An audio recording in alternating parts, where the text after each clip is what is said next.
Que el Señor les bendiga. ¿Cómo están? ¿Bien? Gloria al Señor. Qué bueno que podamos nosotros en esta noche meditar una vez más la palabra del Señor con libertad. ¿Cuántos de los que están aquí cuando eran niños admiraban a algún superhéroe? ¿Sí? ¿Se anima a decir cuál era el suyo? Los más conocidos: Superman, Batman, El Llanero Solitario, La Mujer Maravilla, Hércules, Tarzán, He-Man, el zorro, ¿sí? Una de las características que tienen casi por lo general en común todas estas sagas o cómics de superhéroes que han habido y que siguen habiendo, es que su gran mayoría en la vida cotidiana no aparentan ser superhéroes. Spider-Man es un fotógrafo de un noticiero, Clark Kent era un periodista, ¿no?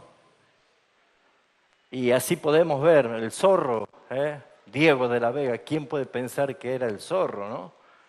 Uno se pone a ver que a veces las apariencias de esos superhéroes en su vida cotidiana a lo mejor no tenía insinuaciones de que podía tener poderes especiales o una gran valentía para poder ser un superhéroe. Y yo creo que por algo también nosotros entendemos de que las apariencias ocultas de estos superhéroes es justamente para cuidar su identidad y que nadie sepa quién era el que hacía tal o tal hazaña. Hace 2000 años atrás nacía en este mundo alguien que solamente María, su mamá, José, su papá y los ángeles que estaban haciendo fiestas sabían quiénes eran, pero nadie más sabía quién era el que estaba naciendo. Y es más, vivió 30 años de una manera insignificante, en el sentido de que no había ninguna posibilidad de que este muchacho se manifestase como un gran libertador, como un gran rey o victorioso. Después de 2000 años nosotros sabemos que Jesús es nuestro superhéroe favorito. Y el tema de hoy que quiero hablar es especialmente comprendiendo quién es nuestro gran libertador, nuestro héroe a quien debemos admirar. Vamos a extraerlo de una historia un poco rara, un poco atípica, pero sin lugar a dudas la Biblia, donde abramos la Biblia, habla de Cristo. Y lo más lindo es que nosotros podemos ver en distintas historias cómo señala al único a quien debemos admirar, al único a quien debemos nosotros esperar y confiar, que es nuestro Señor Jesucristo. Me gustaría que me acompañen al capítulo 3 del libro de los Jueces. Este libro de los Jueces tiene en un resumen que se podría denominar un ciclo repetitivo del pueblo de Dios en caer en pecado, ser llevados cautivos por los enemigos a causa de la justicia de Dios, el clamor del pueblo por la angustia que estaba viviendo y la misericordia de Dios de levantar a un libertador para volver a traer un tiempo de paz. El problema es que ellos estaban en un ciclo que caían permanentemente en esta situación. Yo voy a leer el capítulo 3 y vamos a hablar hoy de los dos primeros jueces, que figura como su nombre en el versículo 7, Otoniel, y desde el versículo 12, el segundo juez llamado Ahod. ¿Cuántos conocen esta historia? Ajá, hoy lo van a conocer. Pero vamos a tratar de examinar en esta noche este sermón en dos puntos principales.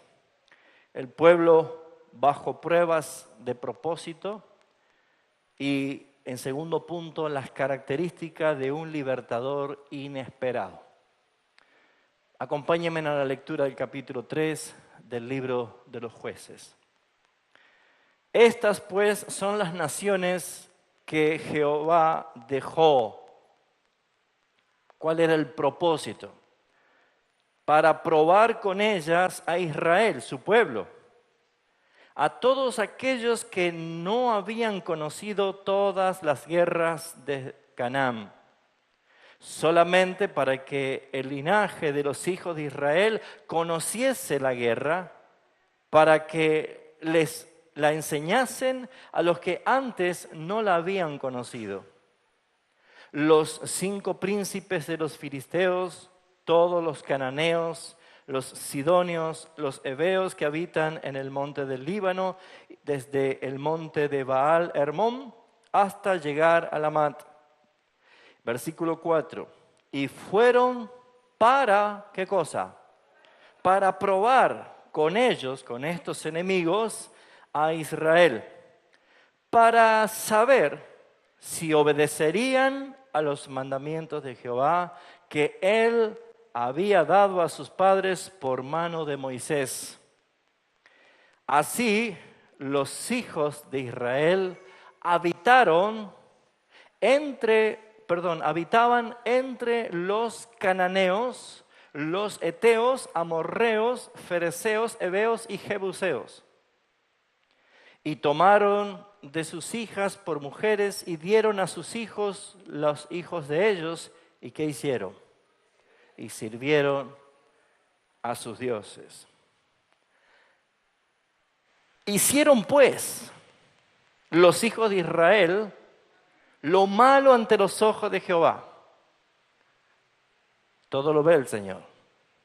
Y dice, y olvidaron a Jehová su Dios, y sirvieron a los Baales y a las imágenes de acera.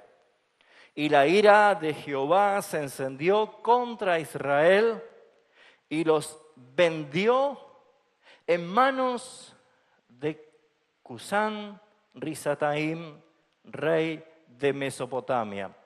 Y sirvieron los hijos de Israel a este hombre, ¿cuánto tiempo? 8 años. Entonces clamaron los hijos de Israel a Jehová, y Jehová, ¿qué hizo? Levantó un libertador de los hijos de Israel y los libró. Esto es a Otoniel, hijo de Cenaz, hermano menor de Caleb. ¿Le suena quién era Caleb? Pero lo más importante, dice el versículo 10, que el Espíritu de Jehová vino sobre Otoniel y juzgó a Israel y salió a batalla, y Jehová entregó en su mano a este rey de Siria, y prevaleció su mano contra Cusán Risataim. ¿Y cuál fue el resultado? Versículo 11, y reposó la tierra 40 años y murió Otoniel, hijo de Cenaz. Primeramente vamos a analizar estos párrafos que hemos visto, para luego sí entrar a una historia rara, para analizarlo. Lo primero que tenemos que ver nosotros es que claramente el libro de los Jueces está mostrando la inmoralidad y la incapacidad de todos los seres humanos de poder agradar a Dios por sus propios méritos. La naturaleza pecaminosa de todos los seres humanos hace que, por más que intentemos, volvemos a caer siempre en el ciclo repetitivo de hacer lo malo ante los ojos de Dios. Como un resumen de todo este libro, el capítulo 2 de Jueces, allí nomás en la hoja al costado, ustedes tienen desde el versículo 11 un relato de la apostasía de Israel y la obra de los jueces que han habido a través de los tiempos. Y dice justamente después, los hijos de Israel, versículo 11, hicieron lo malo ante los ojos de Jehová y sirvieron a los Baales. El versículo 12 dice cuál era este ciclo, qué es lo que continuamente hacían. Dejaron a Jehová, el Dios de sus padres, que los había sacado de Egipto, y se fueron tras otros dioses de los pueblos que estaban a sus alrededores y los adoraron. Fíjese usted el versículo 14 que describe el carácter de un Dios justo y un Dios santo. Dice, y se encendió contra Israel el furor de Jehová, el cual los entregó en manos de robadores, los despojaron y los vendió en manos de sus enemigos de alrededor. ¿Y qué dice después? No pudieron hacer ya frente a sus enemigos. Por donde quiera que salían, ¿qué pasaba? La mano de Jehová estaba contra ellos para mal. ¿A quién se habían puesto por enemigos? ¿A todos estos enemigos de las tierras que habitaban o al mismísimo Dios? El Señor les salía en contra, en cualquier cosa que emprendían. Y dice, justamente, como Jehová había dicho y como Jehová se lo había jurado, y tuvieron gran aflicción. Lo primero que quiero que analicemos es cómo era este pueblo y cuán similitud tenemos nosotros por la naturaleza de ser un pueblo también con un corazón atraído permanentemente por el pecado y por la rebelión. Pero ¿de qué manera provocó a Dios? Es notable que si usted lee todo el libro de los jueces va a encontrar que ese ciclo repetitivo siempre se da con los mismos patrones. Pero lo que podemos ver nosotros es que identifica claramente el versículo 7 del capítulo 3 qué es lo que provocan a Dios. Y cualquier cristiano que ha sido rescatado de ese Egipto, la esclavitud del pecado, que se olvida de Dios, claramente está haciendo lo malo ante los ojos de Dios. Es como que puede desprender la primera pregunta que usted se debería hacer. ¿Yo estoy haciendo lo bueno o lo malo ante los ojos de Dios? Pero lo que dice el versículo 7 es, hicieron pues los hijos de Israel lo malo ante los ojos de Dios. Así que ellos eran de un corazón olvidadizo, porque ellos al resaltar las escrituras que hicieron lo malo ante los ojos de Dios, Dios le llama malo específicamente a una mala decisión que tiene dos caras como una moneda. Una era apartarse de Él y la otra era olvidarse de Él. Apartarse de Dios y olvidarse de Dios. Dice allí el versículo 7, olvidaron a Jehová su Dios y sirvieron a los Baales y a las imágenes de acera. Lo que nosotros podemos entender, hermanos, que la Biblia delata y quita o saca a luz lo que hay en el corazón del hombre. Dios, como resultado de la mala decisión del pueblo de apartarse y de olvidarse, usted entenderá por qué se nos manda, incluso en el Nuevo Testamento, de recordar cosas que el Señor hizo. Aún el salmista David en muchos de sus salmos dice, recordamos o recordaremos tus maravillas o nos acordamos de tus obras poderosas. Aún hasta el mismo Señor Jesucristo en la última cena tomando el pan y aquella copa dijo, hagan esto en memoria de mí. El recordar al Señor no es simplemente una cuestión cognitiva, sino es una vida que descansa feliz, gozosa en la dependencia de Dios. El problema está en que Satanás desde el primer momento hizo que esa tentación sucumbiera en Edén para que se independizaran de Dios. y dejaran de estar al servicio del Señor. Pero lo que vemos es que el resultado de la mala decisión los llevó inmediatamente a dejar a Dios para servir a dioses falsos. Esos dioses falsos estaban en la tierra de Canaán y dice las Escrituras que Dios los había dejado para probar con ellos a su propio pueblo. Usted se preguntará, como yo muchas veces me lo he preguntado, ¿por qué si fuimos regenerados, nacidos de nuevo, hijos de Dios, seguimos teniendo los mismos achaques de este cuerpo y las mismas debilidades y las mismas tentaciones?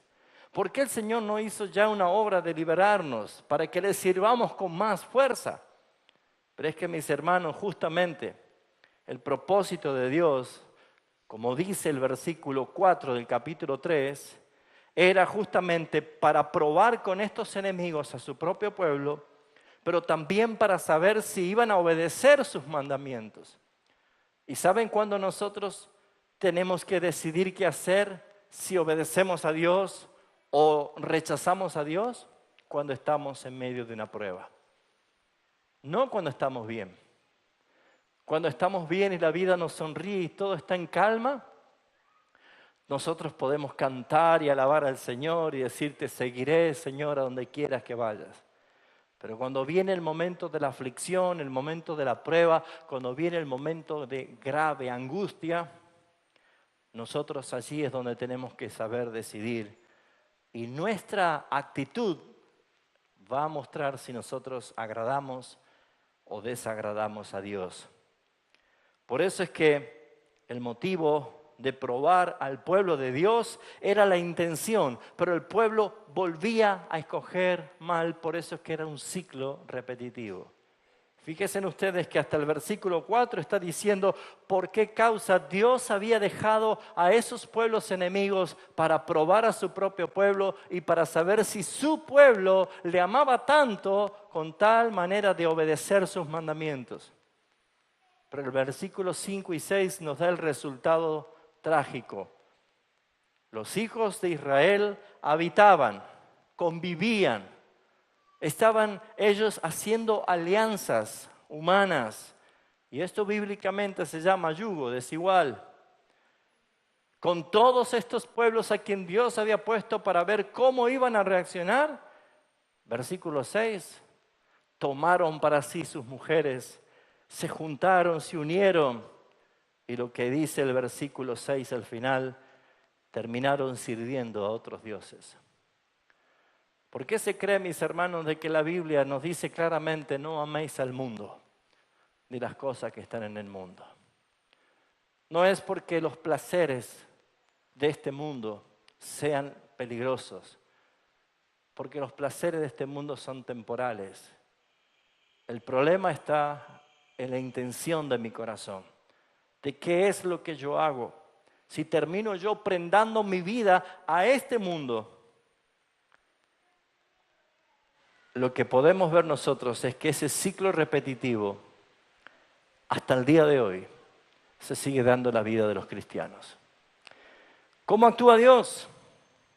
El versículo 7 dice claramente que hicieron lo malo, pero dice el versículo 8 que la ira de Jehová se encendió contra ellos. Y yo sé que para muchos la palabra ira es relacionado como la furia destructiva de alguien que pierde la noción y el control de su carácter. Nada que ver con la ira santa de nuestro Dios, que está impregnada de su perfecta justicia. La ira de Dios no es la ira del hombre pecador. La ira de Dios es a causa de su justicia, de su carácter justo. Pero como hemos leído en el capítulo 2, de que por donde quiera, versículo 15, que salían, la mano de Jehová estaba contra ellos para mal. Si usted es un hijo de Dios y es tentado para olvidar las cosas del Señor, dejar las cosas del Señor para entregarse a los dioses falsos de este mundo, déjeme decirle que no es el pastor Raúl Oliva que le está diciendo, sino las Escrituras, la palabra de Dios, que usted tendrá al mismo Dios por adversario. No les conviene, no nos conviene, porque todo lo que planifique le saldrá mal, porque todo lo que ellos querían, la mano del Señor se levantaba en contra de ellos. Pero Dios es un Dios misericordioso. Y Dios es un Dios que sabe todas las cosas que planificó, cómo iba a resultar. Por eso es que vemos nosotros que el versículo 8 habla de la ira de Dios que se levantó contra su propio pueblo, pero dice el versículo 9 que el resultado, el impacto, era que ellos clamaron a Jehová, clamaron arrepentidos, clamaron al Señor esperanzados de que Dios los perdone y les traiga libertad. Sí, mis hermanos, hay muchos cristianos, hijos de Dios apartados, muchísimos. Y el único solvente indoloro que está impregnado en su alma para no arrepentirse se llama orgullo y soberbia. Porque no quieren dar el brazo a torcer, porque saben que todo lo que emprenden sale mal. Y saben en lo más profundo de su corazón de que es tiempo de volver arrepentido a los pies de Cristo. Pero el orgullo y la soberbia de un corazón obstinado hacen que resistan a Dios y se va agravando más el problema. Por eso es que muchos alejados del Señor se creen sabios, mas Dios los trata como necios. Este mundo creen que son sabios por hacer cosas que ahora son libres para hacerlas, pero se hicieron esclavos voluntariamente. ¿Cómo actúa Dios? ¿Cuál es la forma de restauración que Dios tiene? Los israelitas no habían olvidado al Señor y habían servido a otros dioses, pero Dios los entregó a problemas y pruebas tremendas en las cuales ellos iban a terminar quebrantados, iban a terminar clamando al Señor, y el corazón misericordioso de nuestro Dios iba a responder como siempre lo hizo, levantando a un libertador, levantando a un salvador, levantando a tú y a mí superhéroe. Aquel a que aparentemente no tenía nada deseable, según la visión de Isaías 53, despreciados y desechados, no vimos parecer alguno, no tenía ningún atractivo. ¿Quién podía pensar que este simple carpintero iba a ser mi Salvador? Pues ese es nuestro Dios. Pues es nuestro Señor y nuestro Salvador, que en la figura de Otoniel vemos nosotros de que Dios levantó a un libertador y los liberó, dice el versículo 9. Y una de las cosas que resalta y apunta a Cristo es lo que pasó en el día en que Jesús se bautizó en el Jordán. Y claramente el Espíritu Santo descendió sobre él. Diciendo el versículo 10, y el Espíritu de Jehová vino sobre él. En el Antiguo Testamento el Espíritu Santo venía sobre ciertas personas escogidas para realizar ciertas tareas, a diferencia del nuevo pacto que el Espíritu Santo vino una sola vez y está para toda la eternidad con cada uno de los salvados por el Señor Jesucristo. Está en usted, está en mí, está en todos nosotros. El Espíritu Santo de Dios está hoy en ti. Pero quiero llevarlos a la segunda parte, una historia rara, que el que no la conoció la va a conocer ahora. Y probablemente hasta sea una historia un poco desagradable. ¿Quién era Ahod? ¿Y qué pasó? Si nosotros vemos el versículo 11 del capítulo 3, dice que después de la gran victoria que trajo Otoniel, trajo reposo a la tierra durante 40 años. Y murió el primer juez llamado Otoniel. Pero ¿qué pasó? Versículo 12. Comienza otra vez la rueda, vuelve otra vez el ciclo. Y dice, volvieron los hijos de Israel a hacer lo malo ante los ojos de Jehová. Otra vez sopa. ¿Conocen el dicho ese?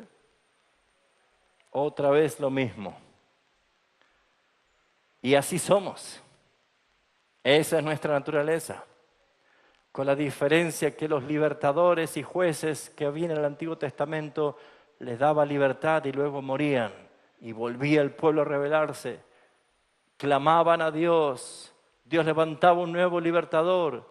Y ellos volvían en gozo, pero el libertador moría. Y luego volvían otra vez a pecar. Bendito sea el Señor que nuestro libertador vive para toda la eternidad. Y vive para defendernos. Y vive para librarnos. El cual estamos en su mano seguros. Vamos a tomar lectura del capítulo 3, versículo 12 en adelante. Y vamos a ver esta historia.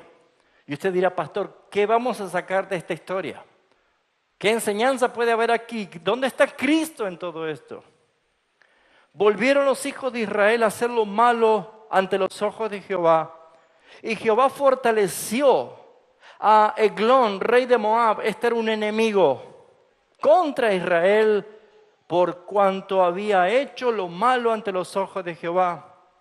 Y no solo era Eglón, este rey, sino que dice que este juntó consigo a los hijos de Amón y de Amalec y vino e hirió a Israel. Se habían unido con otros enemigos. Este era peor todavía que los anteriores.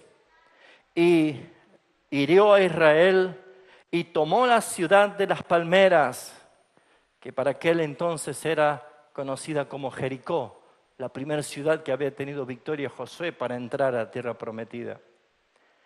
Y dice el versículo 14, y los hijos de Israel sirvieron a Eglón, el rey de los moabitas, 18 años en esclavitud. No era algo deseable, sino que era angustiosamente. Por eso el versículo 15 dice, y clamaron los hijos de Israel a Jehová, y Jehová, ¿qué hizo otra vez? Les levantó un libertador. Le levantó a un hombre llamado Ahod, hijo de Gerá, benjamita. ¿Y mire usted la descripción que da la Biblia?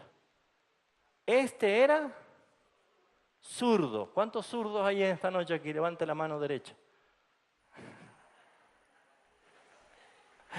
Levantaron la zurda. Bueno, hay zurdos. Hoy puede haber con naturalidad zurdos. Hay quienes escriben con la derecha y otros que son zurdos. Pero es curioso ver que para esta época los zurdos no podían ser zurdos. ¿Por qué? Porque claramente la diestra era señal de honra y la izquierda, llamada siniestra, era lo más desagradable y lo más deplorable que una persona podía tener. Así que si alguien nacía con habilidades de sus manos izquierdas, se tenía que obligar a aprender todo a hacer con la mano derecha. Pero curiosamente la Biblia resalta que este era un muchacho descendiente de la tribu de Benjamín que era zurdo. Para todo lo que le gusta estudiar e indagar y averiguar un poquito, se van a dar cuenta que la tribu Benjamín, una de las 12 tribus de Jacob, el nombre Benjamín de una traducción hebrea significa hijo de la mano derecha. ¿Y este cómo era? ¿Cómo puede ser un libertador con estas características? Hijo de la mano derecha, pero que sea zurdo. La Biblia no da descripción, pero muchos teólogos, entendiendo lo que quiere resaltar el Señor, es muy probable que este hombre tenía su mano derecha tullida, afectada. Se dio cuenta que uno de los milagros de Jesús en la sinagoga fue sanar la mano derecha de uno que estaba con la mano seca.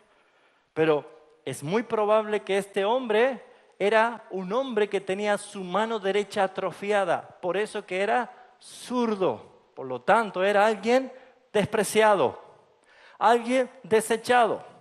Sin embargo, Jehová los oyó clamar y les levantó un libertador de la tribu de los hijos de la mano derecha, que era zurdo. Y uno se preguntará, ¿lo estaba salvando o lo estaba castigando? Fíjense en lo que dice la Biblia acerca de esta historia. Los hijos de Israel enviaron a él un presente, un presente, en esto se llama tributo, a Eglón, el rey de Moab. Ahora fíjense lo que dice el 16. Ahod se había hecho un puñal, una espada de 2 filos y dice de 1 codo de largo. Se mide así, con el brazo, las manos abiertas, desde acá hasta acá. ¿Cuánto puede tener esta espada? Por lo menos 40 centímetros. Esta era la espada de 2 filos que había hecho este juez, que era zurdo y probablemente tenía su mano deforme o tullida. Pero dice que él había hecho una espada o un puñal de 2 filos de 1 codo de largo y se ciñó debajo de sus vestidos del lado derecho. Si alguien quería matar al rey, siendo diestro, ¿dónde tenía que ir la espada? Al lado izquierdo, para sacar la espada y matarlo. Por lo tanto, toda la guardia de seguridad de un rey, lo primero que hacían era palpar del lado izquierdo a alguien que no tenía arma, entonces podía pasar. ¿Dónde se puso la espada él? El lado derecho. Más verle la mano probablemente inutilizada, este hombre no representaba ninguna amenaza delante del rey, mucho menos si viene a pagar un tributo. Sabiduría del Señor.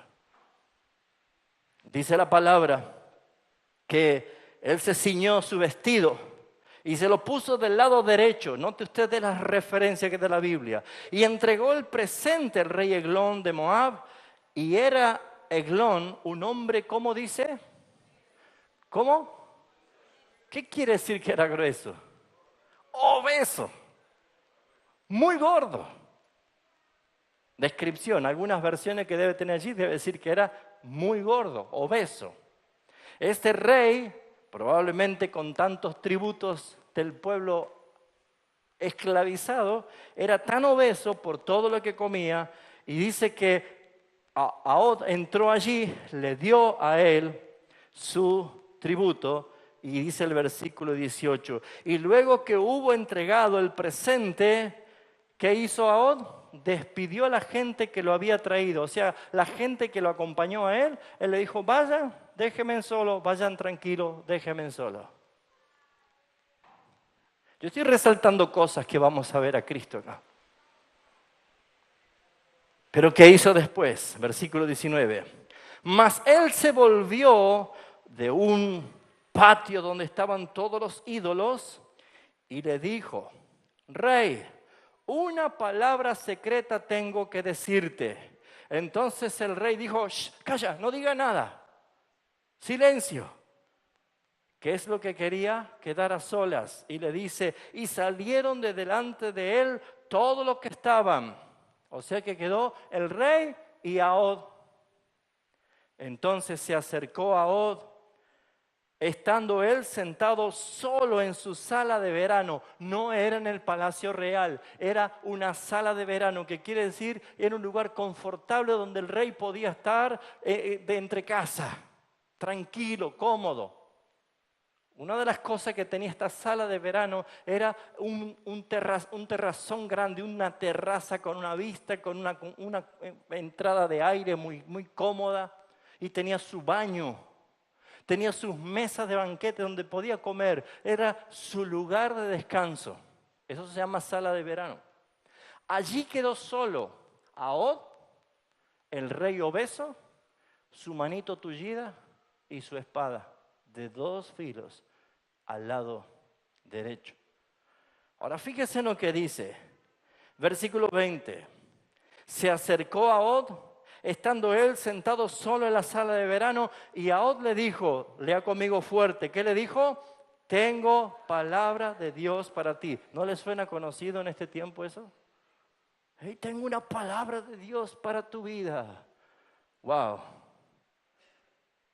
Capta la atención.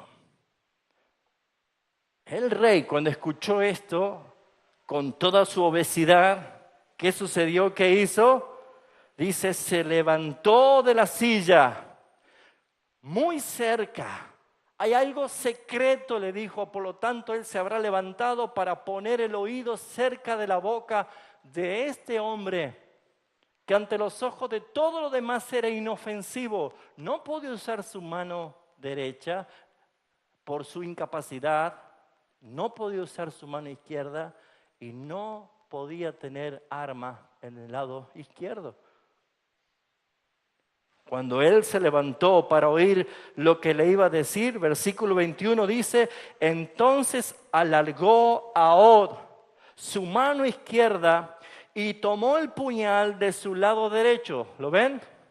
Estiró su mano, tomó del lado derecho y ¿qué sucedió? Sacó una espada de casi 40 centímetros, muy afilada, de 2 filos, y dice que se lo metió en el vientre.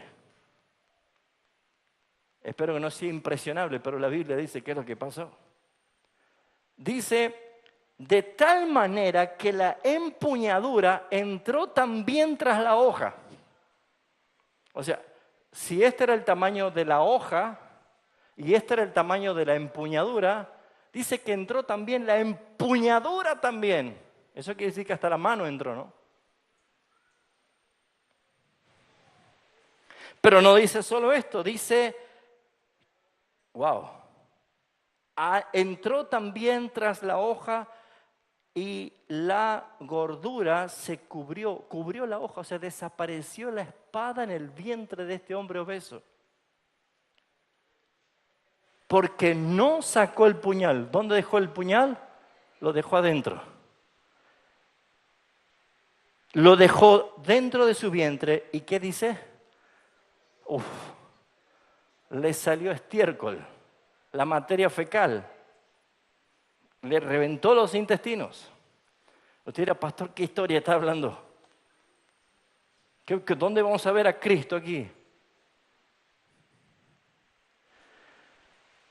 ¿Vio que siempre los superhéroes después que hacen algo cierran la puerta y salen caminando victorioso? Esto hizo lo mismo. Versículo 23. Y salió a Od del corredor y cerró tras sí las puertas de las salas y las aseguró con cerrojo. Le puso llave, cerró todo. Y cuando él hubo salido, vinieron los sirvientes del rey, los cuales viendo las puertas cerradas dijeron entre sí, sin duda él cubre sus pies en la sala de verano. Bueno, para los entendidos, cubrir sus pies era quitarse la parte superior de sus atuendos para sentarse a hacer sus necesidades. Entonces dice, sin duda quiere privacidad, entonces ha cerrado la puerta con llave y probablemente hasta olor había, ¿o no? ¿Sí o no? Le salió todo. Y yo habré dicho, seguramente está haciendo sus necesidades. Esperemos, es el rey. A todo esto ya salió Od. Dice que, versículo 25, pues habiendo esperado hasta estar confusos de por qué no salía, no abría las puertas de la sala, tomaron la llave y abrieron, y aquí que su señor caído a tierra y ¿cómo? Muerto. Mas entre tanto que ellos se detuvieron, Od escapó y pasando los ídolos se puso a salvo en Seirat. Y cuando había entrado tocó el cuerno en el monte Efraín. Los hijos de Israel descendieron a él en el monte y él iba delante de ellos. Entonces él les dijo, seguidme, porque Jehová ha entregado a vuestros enemigos los moabitas en vuestras manos. Y descendieron pues en pos de él y tomaron el vado de Jordán a Moab y no dejaron pasar a ninguno. Y aquí, en aquel tiempo, mataron los moabitas como 10,000 hombres, todos valientes y todos hombres de guerra. No escapó ninguno. Así subyugó Moab aquel día. Fue subyugado, Moab aquel día bajo la mano de Israel y reposó la tierra 80 años. ¡Qué historia! Pero vimos el comportamiento de un pueblo, vimos cómo actúa Dios ante ese comportamiento. Pero aquí también podemos ver nosotros cualidades que apuntan a Cristo. ¿Quién era este Ahod? Era el hijo de la mano derecha. Si bien es cierto, mis hermanos, ese hijo de la mano derecha que se llama Benjamín, tiene con la intención de resaltar el nombre que es justamente Jesucristo, el Hijo unigénito del Padre, que está sentado a la diestra de Dios. Este Jesús, que es nuestro libertador, este Jesús que es descrito como alguien despreciado que caminó en esta tierra, desechado por los hombres, aún los mismos de su pueblo y los fariseos decían: ¿puede salir algo bueno de Galilea? Nadie lo tenía en estima, nadie lo conocía, nadie ni siquiera daba ni 5 por él. Probablemente la ilustración de esta historia, al decir que este hombre era zurdo, era ya ponerlo en categoría de alguien despreciado, de alguien que no tenía valor para los demás.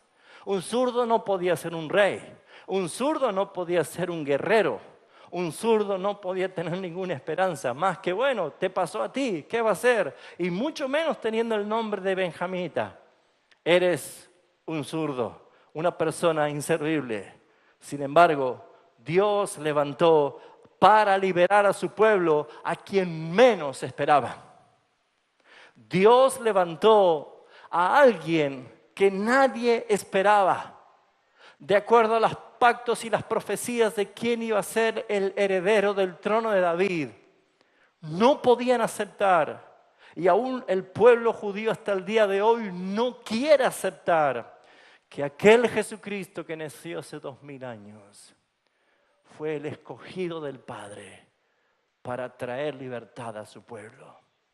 Por eso, mis amados hermanos, es que nadie pensó que este hombre podría ser una amenaza para el rey. Hermanos, la gente se burlaba de Jesús estando en la cruz. La gente no creía que él pudiera llegar a ser el Salvador. Es más, esta victoria, uno podría decir, ¿cómo puede encajar en victoria si Jesús murió? Pues la victoria no solo fue cuando Jesús murió, sino también la culminó cuando Él resucitó de entre los muertos. Y por esa razón, mis hermanos, esta promesa de levantar un libertador, como dice el versículo 15, Dios escuchó el clamor de ellos y el Señor levantó un libertador que era hijo de la mano derecha. Este que iba a ser el que iba a usar la autoridad de un Dios que había escogido. Es así como Jesús vino a este mundo a decir: Padre, yo no vine a hacer mi voluntad, sino la tuya. ¿Con qué mató Ahod a este rey enemigo? Con una espada de 2 filos. Ya sabe usted a qué nos estamos refiriendo. Hebreos capítulo 4, versículo 12 dice: porque la palabra de Dios es viva y es eficaz, es más cortante que toda espada de 2 filos que penetra hasta partir, separar el alma del espíritu, las coyunturas y los tuétanos, y discierne las intenciones del corazón. Hermanos míos, aquí encontramos el poder de la palabra de Dios que va a transformar. El poder de la palabra de Dios que Ahod estaba trayendo un juicio sobre el rey. Porque cuando alguien está ante la palabra de Dios, tiene dos alternativas: creer y arrepentirse, o resistir y ser condenado. Así es para todos los seres humanos. Así es para usted como para mí. ¿Qué hacemos ante la palabra de Dios? Ahod le dijo: tengo una palabra de parte de Dios para ti. Esa palabra de parte de Dios para este rey era arrepentimiento o juicio. Hermanos, la palabra del Señor ha llegado a este mundo porque Jesús es el Verbo. Dios se encarnó. Él es el Verbo que se encarnó. Él es la palabra viviente. El evangelio de nuestra salvación es Cristo Jesús. Y por lo tanto nosotros no podemos ver otra ilustración más clara de uno rechazado, despreciado, matando a la cabeza enemiga para darnos libertad a todos. Uno representándonos a todos. Es Jesús el que dijo proféticamente en Oseas: oh muerte, yo seré tu muerte. Es allí que el Señor Jesús quedó solo, como Ahod dijo: váyanse. Jesús también quedó solo. Todos lo dejaron, todos lo abandonaron.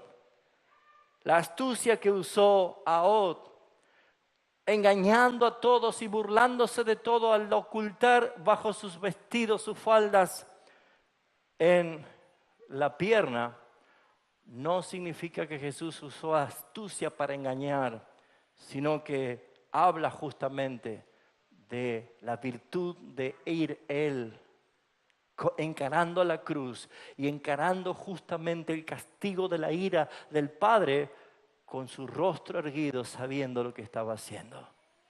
El Señor vino a salvarnos. Él escuchó tu clamor. Él escuchó mi clamor. Él es el héroe inesperado. Nadie podía esperar que Él se manifieste así. Nadie podía imaginarse que era Él el que iba a traer salvación. Como quién iba a pensar que este hombre, levantado por el Señor como un juez, iba a traer libertad al pueblo de Dios. Esa astucia se transformó en sabiduría.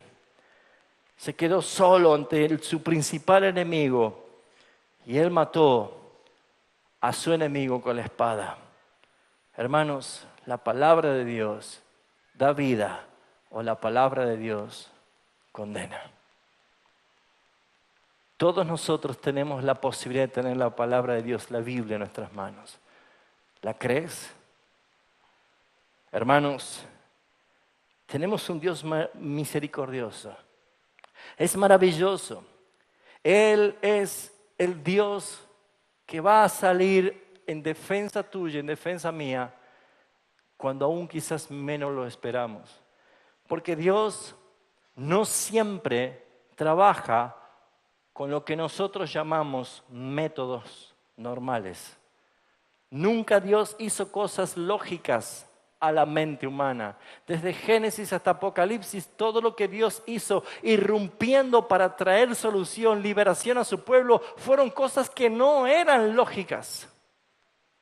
Esto te está diciendo que son cosas que solamente las podía hacer Dios. Solamente Dios podía hacer las cosas que el hombre, por más que intente, no las puede igualar. Allí estaba Pedro, que necesitaba pagar el tributo para él y para Jesús del templo. Lo más lógico sería que Jesús lo llame a Judas, que era el tesorero, y tenía la bolsa y le diga: Judas, dame 2 monedas para que pague. Pedro, ¿qué hizo Jesús? Le dijo: Pedro, ve al pescar y cuando agarres un pez, abre la boca, vas a encontrar 2 monedas, paga para ti y pagas para mí. Esos son monederos que tiene el Señor. Pero para nosotros no sería lógico. Pero para Dios es lo que Él es. Es el Dios de lo imposible. Pedro estaba allí en la barca, muerto de miedo, pensando que el que estaba allí era un fantasma. Y le dice, yo soy, no temáis. Y él le dice, si tú eres, manda que yo venga. Y Jesús le podría haber dicho, pero Pedro, no puedes tú. Pero sin embargo Jesús le dijo, ven. Y solamente Pedro caminó sobre las aguas. Hermanos, los métodos, las formas que hace el Señor. Se lo imaginan a Moisés con todo Faraón y el pueblo y el ejército de Egipto viniendo para matarlos. Y el pueblo de Dios con Moisés entre dos montes y el mar delante. Pedro le dijo, estén atentos y contemplen lo que Dios va a hacer. Perdón, Moisés, contemplen lo que Dios va a hacer en este día. ¿Se acuerda cuál fue la respuesta del Señor? Le dijo, Moisés, ¿por qué clamas a mí? Tú divídelo. O sea, son cosas que uno dice, ¿por qué el Señor obra así? Porque, hermanos, todos nosotros tenemos que saber que el Dios de la Biblia no ha cambiado. Es el mismo Dios hoy. Es nuestro mismo Señor. Y Él salió en defensa tuya. Él vino como pronto auxilio en cuántas oportunidades en tu vida. Aún caminando sobre la muerte o estando atrapados ya sobre la muerte, ¿cuántos de ustedes han sido verdaderamente libertados de una manera inesperada y el Señor estuvo allí? Se siente la presencia de Dios. Acá lo tengo a mi hermano Fernando. ¿Cuántos años tiene? 2 años. Una operación simple de amígdala. Nadie sabía que era alérgico a la penicilina o a la anestesia. Y mi papá, esperando afuera, empieza a ver que empiezan a correr médicos y correr al quirófano. Y él pidió entrar y entró, y entonces el médico le dijo, orá si tenés fe, y él se arrodilló y empezó a orar. Y estaba declarado clínicamente muerto. Y cuando abrió los ojos lo hizo llorar a todos los médicos porque él cantaba un corito que decía, Dios está aquí, qué precioso es. O sea, no podemos nosotros explicar las cosas que Dios hace, cómo obra el Señor, qué es lo que hace el Señor. Lo que sí sabemos es que es real y que Él está. Y que Él es misericordioso y que si lo hizo en Cristo, hermanos, como dije recién, todos los jueces morían. Y volvía el ciclo otra vez. Pero nuestro libertador, el que nos dio el perdón de nuestros pecados, el que nos libró para siempre, no muere jamás. Triunfó sobre la muerte. Él es nuestro Señor. Él es nuestro Redentor. El tipo de libertador que Dios usa es como lo presentó Jesús. Él es mi Hijo amado. A Él miren. A Él escuchen, pongan sus ojos en Él. Logró la victoria Él solo en representación de todos nosotros. Jesús para este mundo sigue siendo un libertador insólito o inesperado, pero para nosotros es maravilloso. Él dejó su trono de gloria para venir a buscarte a ti y a mí. Ese es nuestro Salvador. Por eso, mis hermanos, es que cada vez que abras la Biblia, cada vez que tomes la Biblia en tu mano, acuérdate de esta historia. Que no importa cuán obeso sea tu enemigo, la palabra prevalece. Jesús venció todas las tentaciones de Satanás diciendo, escrito está. Por eso es que para terminar, deberíamos reflexionar, primeramente, que nosotros también somos los hijos de la mano derecha. Aunque por ahí vivimos como zurdos. Pero nunca te olvides que la gloria es del Señor por lo que Él hizo en nosotros. Acompáñeme para terminar 1 Corintios, capítulo 1.